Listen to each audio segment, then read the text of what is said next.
Welcome to helping 1 million small and medium-sized businesses to succeed with their advertising. My name is Mike Demanovic and I'm an ad line specialist, and I'm the host of this very special podcast that is aiming to deliver value to our viewers and listeners. So my aim with this podcast is to inspire, to educate, and to ultimately help all of you that are listening in to succeed with your advertising. I want to give you tips and facts and different best practices that you can implement today. So today we have Carl Wilhelm with us. Yeah, I slipped up there. Thank you. Can't do every intro perfectly. No, you can't. But good to have you back again. This is third time in a row. Yes, can't be tired to be on a podcast with Mike. Exactly. So today we're going to be talking about 5 reasons why small and medium-sized businesses will get a much higher return on their investment by optimizing and automating their advertising. So we're going to go through a few reasons and a few things that you should be doing. But before we go there, last year we went to Harstad, and Harstad is a city in the north of Norway, a very beautiful city, and we were there together with SMB Norge. Yeah. Which is a sales and a political organization aimed at helping small and medium-sized businesses. And I remember you gave a talk there regarding a survey that was done with business owners for small and medium-sized businesses in regards to advertising. Yeah, we wanted to check how much those SMBs or how much the business owners themselves actually do the ads and optimize them. So what I did was I asked the people there In Harstad? Yeah. How many of you are actually investing in digital marketing in general? And almost 90% of them, they stood up and said they did. And then I asked, okay, how many of you are investing in advertising?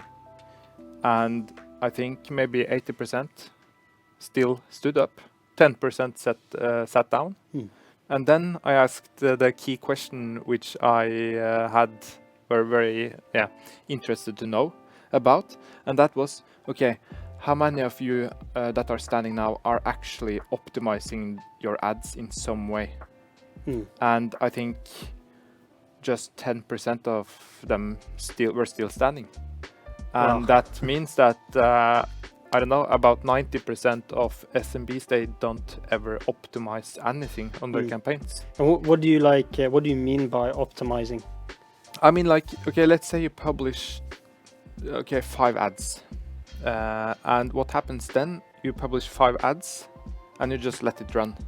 So basically you're spending money on ads that don't work. Okay, so basically in your experience, a lot of small companies, they get into Facebook, they have to spend a lot of time learning how to use Facebook or Google, and then they after a lot of sweat, blood and tears, they manage to make their ads in a campaign, and they hit start and then they just leave it. Correct. And what is happening then when they just leave it? What happens then is that you published 5 ads and they're just there all the time, and Facebook and Google will just pour your budget on all of the ads. They won't stop the ads for you. They will just let the ads run. Okay. Even though they don't perform. Okay. Maybe they even generate a lot of clicks, but they don't convert. So what is an alternative? What is the options there for small companies? Because the majority of people that I speak to, business owners, marketing managers, in a small company, they have, it's not just the advertising they have to do, they have everything else that they need to concentrate on. What are the options? That's why you should try to automate your optimization, and you don't have to do it yourself, because that's the topic of this podcast today is why should you automate it? And why you should automate it is because, one, humans, they make error and they get tired. Machines and algorithms, they work 24/7. Even on Friday when you have a glass of red wine? Even on Friday, even on Sunday, every night. And optimize your campaigns without any deviation. Okay, so a reason to be optimizing and automating that optimization, your ads, is because, for example, if we take AdLine, the algorithm is optimizing your ads based on the best performing ones. Yeah. And that happens 6 times at Adline. It happens 6 times a day, every day, every week, and it happens across channels. So you might probably be wondering, what do we optimize?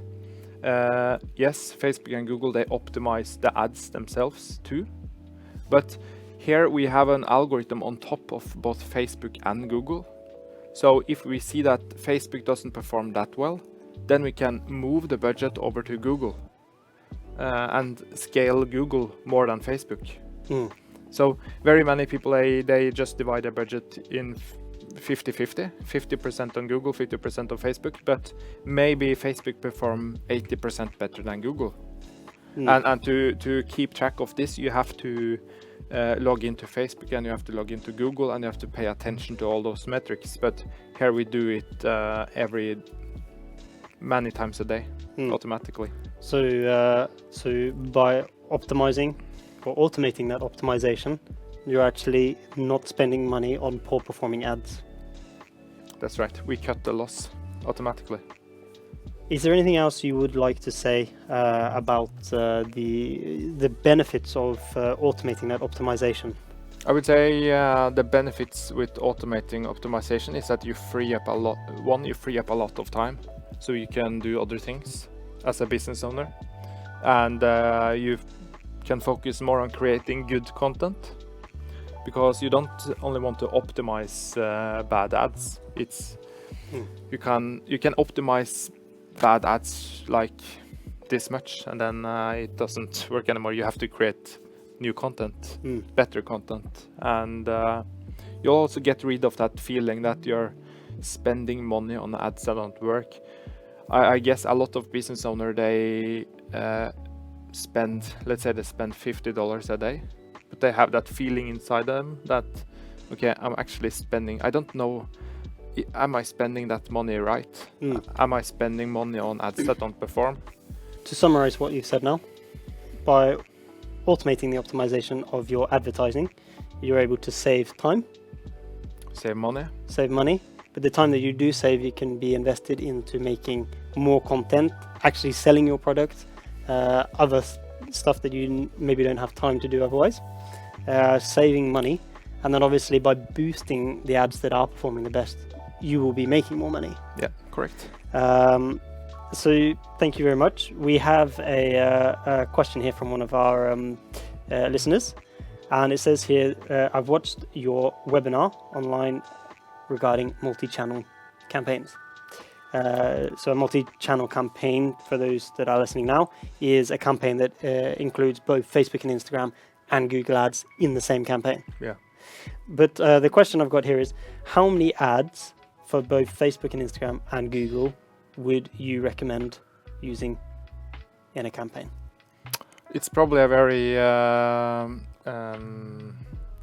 not the answer you'd like to hear, but it depends on your budget. But I'd at least try to create 3-4 ads on every channel. Okay, so So you have kind of A, B, C, D tests on both Facebook and Google. Okay, I think as you've touched into it, could you please say a little bit, what is an A, B, C, D test? Yeah, let's say you have let's say you test. Okay, this is how I actually like to test things. Find 2 different angles. And an angle means it could be a headline and it could be the description in the ad. But create 2 different angles and then times that with 2 again, 2 different images. So you have 4 ads in total. Okay. And then, but isn't that then a lot of work if you have to go in and sort of find out which one is performing the best? No, because in Adline we do it automatically.